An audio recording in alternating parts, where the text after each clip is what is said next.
Okay, hi everybody. I'm Carol Kauffman, founder of the Institute of Coaching with Margaret Moore and Susan David, and I am here with a legend, Ellen Langer, who you guys probably know is the first woman to be tenured in psychology at Harvard, where she's still a professor. She's won all kinds of awards. If I do all of them, we'll be saying goodbye with me still telling you all the great things she's done. Um, Probably one of the things that's been most exciting is, she's called the mother of mindfulness, but I call her the walking, talking paradigm shifter because Ellen thinks of things and thinks of studying things that nobody would think of, like at all.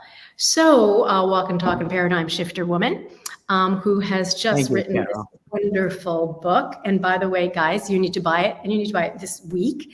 So, Ellen, why don't you just sort of introduce the overall concept of the book, and then we'll dive into some of the details.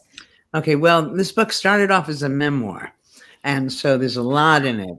Then it became what it is, but I left some of the sexy stories in it. Essentially, right, the best way of understanding it is around the topic of mind-body unity. And very simple. I say mind, body, these are just words. We put them back together. And then wherever you're putting the mind, you're putting the body. And that means we have enormous, enormous control over everything we experience, our health, our well-being, and so on. The first study I did that you might recall to test the mind-body unity was the counterclockwise study. This study is, I can call it famous, Carol, because if you watch The Simpsons Go to Havana, they actually discuss the study. They add some sexy parts. Havana, we're there. Right. But there was no sex in the study. All right. Anyway, so what we did was retrofit a retreat to 20 years earlier and had old men live there as if they were their younger selves for a week. So they spoke about past events and things of that sort in the present tense. And the results were phenomenal. That in a period of time, less than a week, without medical intervention, their vision improved, their hearing improved, their memory improved, their strength, and they also looked noticeably younger. So that was done quite a while ago. Now, fast forward, we have all the new studies, and those are the ones that I concentrate on in the mindful body. It was kind of fun, apropos of almost nothing, Carol. So the subtitle is Thinking Our Way to Chronic Health, and that's really what the whole book is about. The English version is, who knows, why should they have an American and an English version? It's virtually the same language, but they changed the subtitle to Thinking Our Way to Lasting Health. And so it's like yesterday I gave birth to fraternal twins. Anyway, so go fast forward. Now let's go to some of the other mind-body studies. Yeah. So one that people like is a study we did with chambermaids. Thank So you it for turns that. out if you ask chambermaids how much exercise they're getting, they don't see themselves as getting exercise because according to the Surgeon General, that's what you do after work and they're just too tired. Very simple study. All we did was teach half of them that their work was exercise. Making a bed was like working at this or that machine at the gym and so on. So we have two groups. One who realizes their work is exercise and the other doesn't. Nothing else different. All right, we take lots and lots of measures before and after the study. Nothing varies. They're not working harder. They're not eating differently. Nevertheless, the group that now sees their work as exercise lost weight. There was a change in waist to hip ratio, body mass index, and their blood pressure came down. I know we only have a short time. Amazing. Let me tell you one of the newer ones because we have so many and they're all, okay, so this is a wound healing study. Now, it would have been more dramatic if I did the study with my graduate student, Peter Ungle, and that if we could inflict a big wound, but you don't want to hurt people. And even if you wanted to, hopefully the review board wouldn't let you. Okay, so it's a minor wound, but a wound nonetheless. People are sitting in front of a clock. For a third of the people, the clock is going twice as fast as real time. For a third of the people, the clock is going half as fast as real time. For a third of the people, the clock is real time.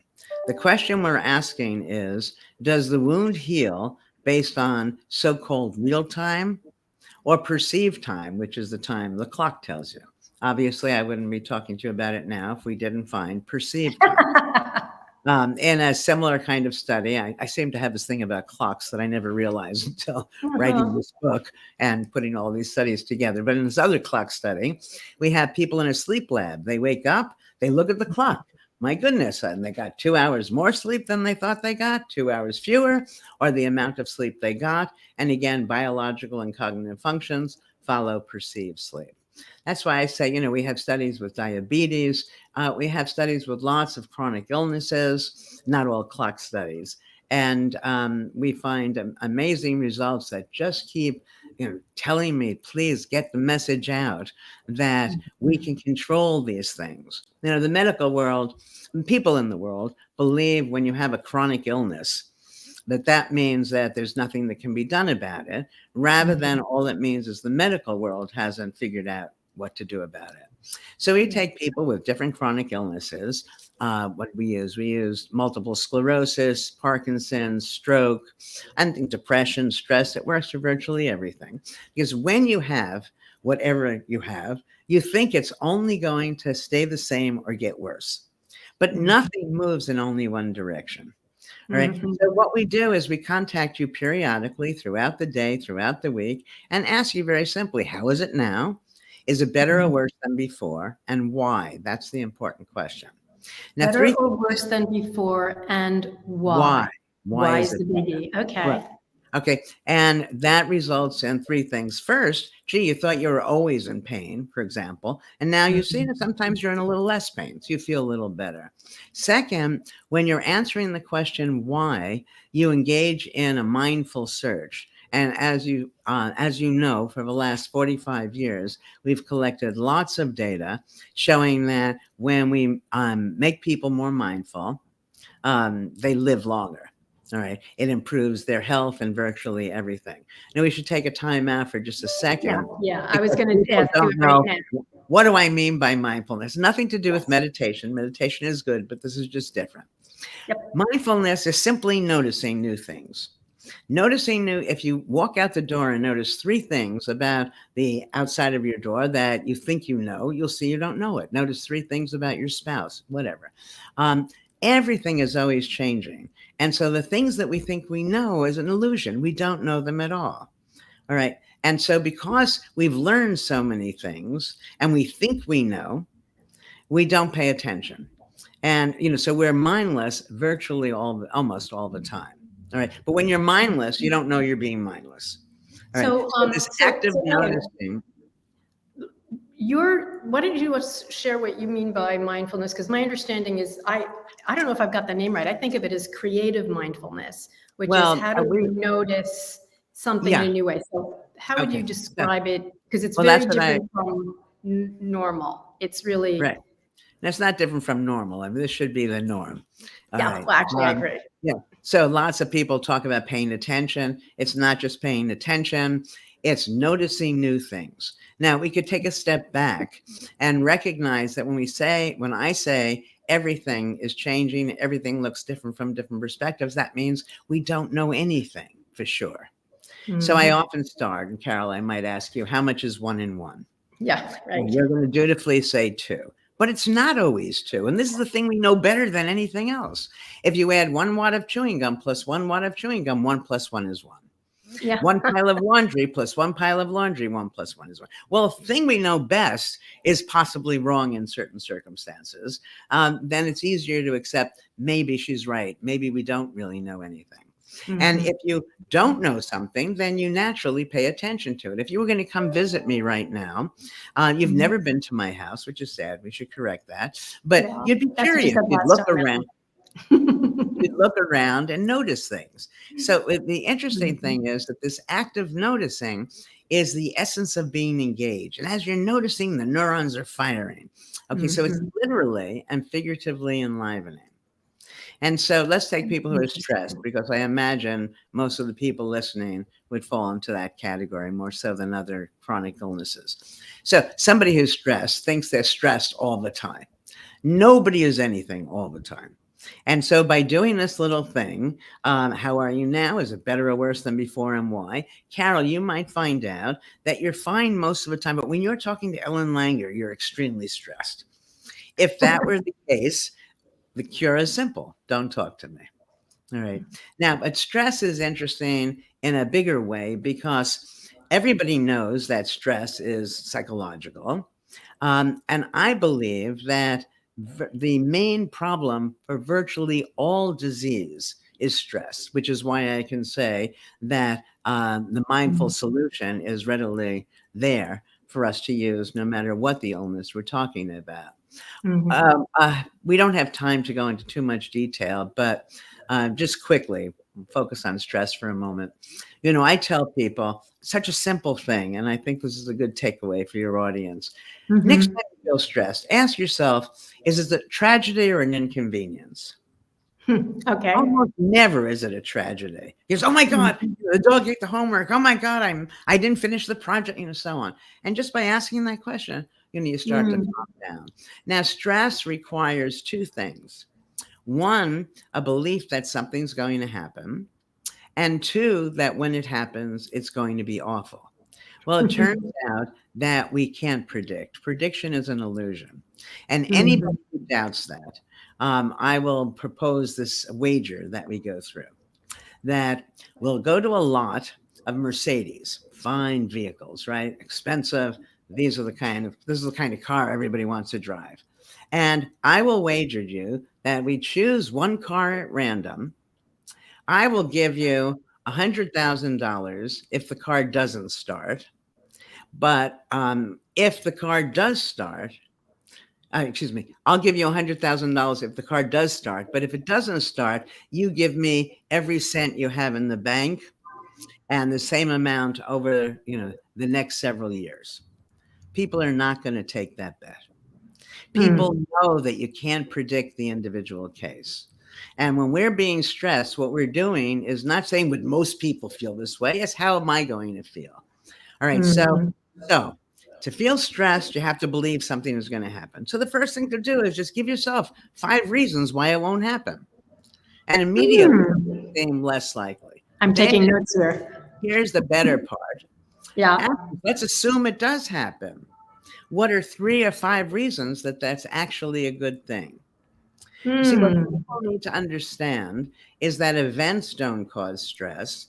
What causes stress are the views we take of events. If we open those views up and realize any situation can be understood in multiple ways, why choose the understanding? That's crazy making, right? That's great. That's great. So even just for all of us, this is great for me because I'm under a lot of stress at the moment because I have major. I'll send you the bill in the morning. Yeah, I'm taking notes for me, babe. Okay. But for all of us, I think that's really helpful because most of us are successful, and with success, there's a certain amount of stress if you're going to choose to see it that way. But you're really saying, okay, first, what are 5 reasons my worry won't happen? And Okay, most things don't happen, as it turns out. Yeah. And then okay, and if it does happen, what's the opportunity there? Why is it actually potentially good for me? And then we'll add the last 2 things together, that if it's difficult for you to come up with the opportunity, ask yourself, is it a tragedy or an inconvenience? And you put that in a package with a bow. There are lots of people who think stress is just part of this world. You can't avoid it. And I must say, I'm old enough that I've experienced some big things on the negative side. So I'm not saying I've never experienced stress, but I must say, that it's a very rare occurrence for me. And you also embody what you say, because I haven't seen you up close for. So guys, you don't know that Ellen was the very first person who gave the very first keynote at the very first Harvard Coaching Conference, and she looks younger today than she did then. I don't think so. It's the Zoom. No, you do. lighting. You do. But no, you even talked about it in your research, that the looking younger as a result of really noticing and living the kind of life that matters. Yeah. And I think that what people need to stop doing is trying to add more years to their lives. What instead they should be doing is adding more life to their years. Oh, And that's then the beautiful. rest will unfold naturally. So I want to share with you something you did that is I'd love to hear your take on it. So years ago, I heard about when you gave your lecture, and part of it was there was a study on orchestra. I think people, conductors, Yeah. and the people playing were told, play this Mozart piece in a way that's different from any time you've ever done it before. Yeah. The key to this was that so this was a test of if we make the orchestra musicians mindful, would that show itself in the music? And so they were told, make it different in very subtle ways that only you would know, because after all, they're playing classical music. And if everybody made giant changes, it probably wouldn't be a good sound. And we told the comparison group, remember a time you played this piece where you liked it, and then just replicate it. We tape the performance, and then we show it to people who know nothing about the study. They overwhelmingly preferred the mindfully played piece. There was something about this that was really interesting to me that I didn't realize, Carol, until I wrote this up for publication. Okay, here we have a study where we have essentially in the mindful group, everybody doing their own thing. And that led to superior coordinated experience because they were all in the same present situation, which led me to say that about leaders, the best job for leaders is to provoke the mindfulness in those being led. Wow, everybody just pause and absorb that. Yeah, and while they're pausing, that. Yeah. Well, while they're pausing, let me just say, mindfulness, as we study it, we find that it makes you happier, it makes you healthier. While the neurons are firing and you're engaged, people find you more attractive, more authentic. So you're going to be seen as somebody people want to spend time with. Not only that, as Carol pointed out, studies like the orchestra study show that this mindfulness actually leaves its imprint in the things that we're doing. Now, go back to what I said before when I invited Carol to my house. We want Carol to come visit me. She's never been here. She's going to notice and she's going to enjoy herself. The point being that doing all this mindfulness is easy. It's what we're doing when we're having fun. So now we have the key to almost all our ills, dare I say, and it's easy and it's fun. It's hard for me to understand why anybody would not immediately adapt it. So I want to tell you how you bought me an entire year of a career. All right, so this was a number of years ago, guys, and I was shifting from being a therapist to a coach. And I had this 1 year where I had a lot of coaching clients, but I still had some therapy clients. And I was bored. I had just been doing therapy forever. So I perhaps brutalized your actual research. But the way I applied it to myself was for each session, with each person, I was going to think, okay, how is this session going to be different from any other session? Right. And two things happened. One is I sort of fell in love with my work again. The other one was really amazing. And so I'm wondering about this for coaches. I had most of my clients were pretty healthy, but I had one woman, this little hunchback schizoaffective person who was so boring. I used to have to pinch myself or drink Coca-Cola to stay awake. But that day I went, okay, how is this session with her going to be different from any other session? And number one, I woke up. Number two, she woke up. She started saying things, this little somewhat crazy-ish woman, that were wise and interesting. And I got to tell you, I was like, oh my, the quality. I mean, you've talked about mindful contagion or whatever, but it was really something about me practicing mindfulness, as you say, how is this moment different from any other moment? What can I notice in this moment? And it not only impacted me, I was stunned at how it impacted her. Yeah, no, that's wonderful. I'm glad you told the story and that it had that effect for you. There are several takeaways from that. The first is just as soon as you notice new things about the person you've been living with, if you're living with anybody, and the Yeah. relationship will come alive. But another way to make everything come alive and to become a little less judgmental is to recognize everybody's behavior makes sense from their perspective, or else they wouldn't do it, even if they're doing it mindlessly. So they don't have access to why they're doing it. No one wakes up in the morning and says, today I'm going to be obnoxious, I'm going to be impulsive, whatever it is that we call people. So if you say to yourself, what is this person doing that I can better understand from their perspective? So for example, what I'm saying is, Carol, every single negative description we have for somebody has an equally... Wait. Say that again. It's a really powerful sentence, and I went to write it down, and I bet there's X hundred people wanting to write it down as well. Okay. What can Okay. Oh, We need to recognize that every single negative understanding we have, adjective, adverb, every negative ascription we have for behavior has an equally strong but oppositely valenced alternative. For example, you can't stand me because I'm gullible. But from my perspective, I'm trusting. You get on my nerves because you're so damn inconsistent. But from your perspective, you're flexible. Every single word. So now if you find the word, so Carol and I, let's say we have a very close relationship. I'm driving you crazy because I'm so gullible. Now, when you see that I'm not being gullible, or I'm being gullible, but by another understanding, I'm being trusting. Do you really want me to change? No. And it's very important for therapists because people keep trying and failing. I don't want to be gullible. I keep trying not to be gullible, but I want to continue to be gullible unless I stop being trusting, which I don't want to do.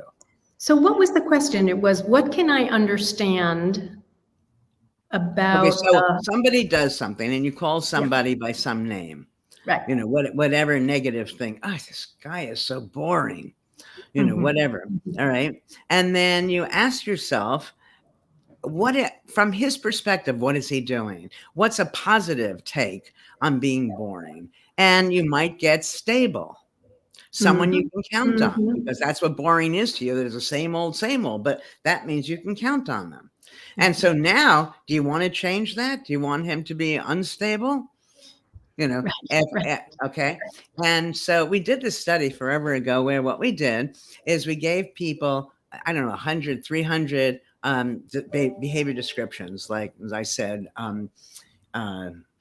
gullible, inconsistent, and I said, check off all of those that you keep trying to change, but you fail.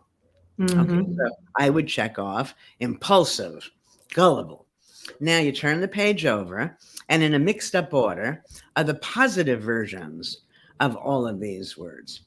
So now we ask people, check those things about yourself that you really value. My spontaneity and my being trusting. Well, as long as I value being spontaneous, there are times I'm going to seem impulsive. As long as I value being trusting, there are times I'm going to end up gullible. So one person says, what about someone who is emotionally volatile? What would be a positive perspective on that?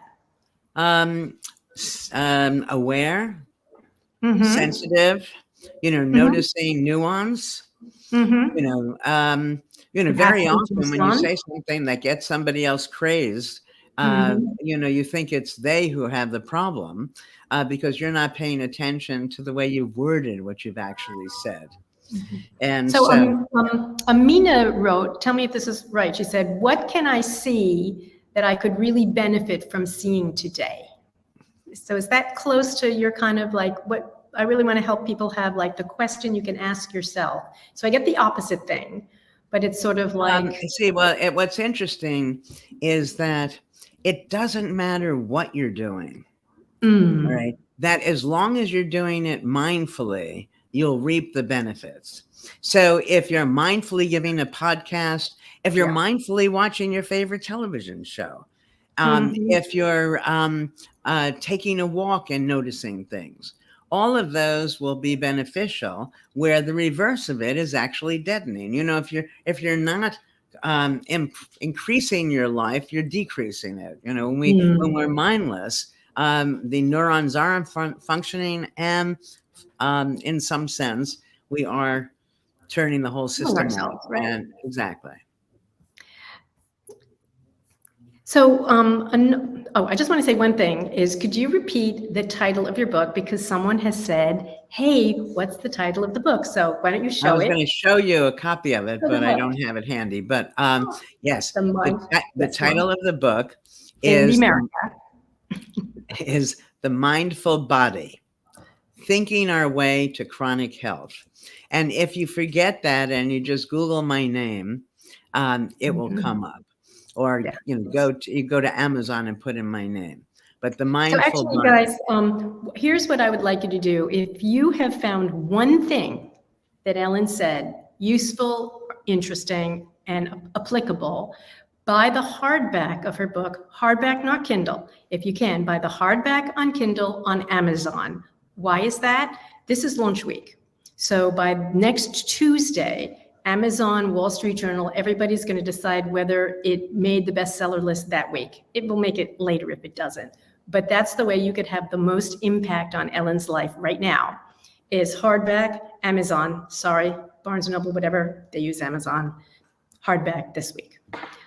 The Mindful Body, Thinking Your Way to Chronic Health. Right. All right. Thank you.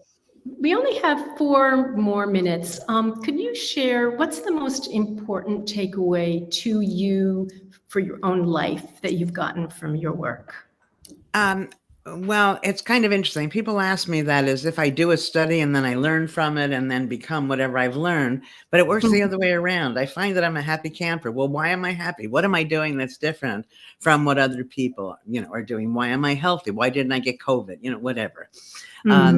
But I think that the major takeaway, which bears repeating, is that we have more control over our health and our happiness, far more than we realize. And oddly, the key to this control is by exploiting the power in uncertainty.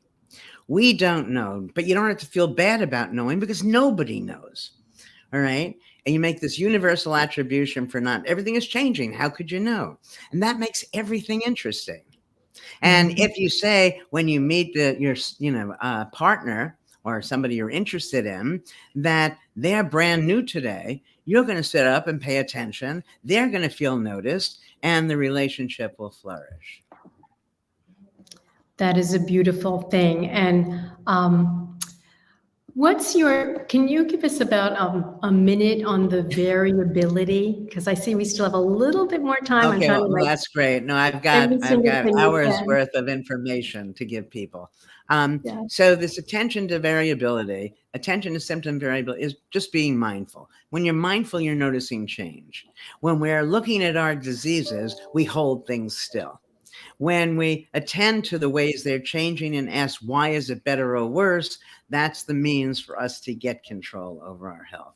Just being mindful, noticing, leads us to not just light up and become more charismatic in other people's eyes, but it's actually good for us. And what you started to say before about it being contagious. Yes, if you're mindful, that will make the people around you more mindful for many reasons, not the least of which is you become less judgmental.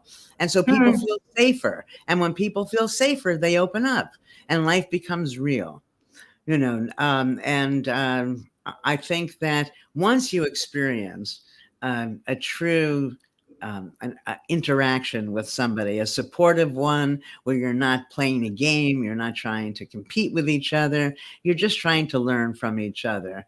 It's hard to go back to some of the nonsense that we've endured too often.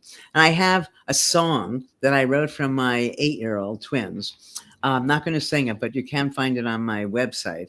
But the bottom line, do you have your paintings on your website? Yeah, some of them. That the bottom line is that, or this is the full line. Everybody doesn't know something. Everybody knows something else. Everybody can't do something. everyone can do something else. So when we recognize, and I use the example of singing, I can't sing, but so what? Singing is fun. There are lots of things I can do. Why shouldn't I sing? All right. And so if you pay attention to the things that the things you can do, it's easier embarking on new activities where, in fact, you have no idea how to do them. Well, Ellen, that's just wonderful. By the way, a bunch of people said, bought the book, bought the book. More of you do that. Ellen, thank you. You are such a goddess. And you've contributed so much. There's so many things you've contributed to that people don't even know about in behavioral economics and all kinds of medical stuff. It's really, you are a wonderful phenomena. And thank you for spending this time with us. Thank you. Thank you, Carol. This was nice.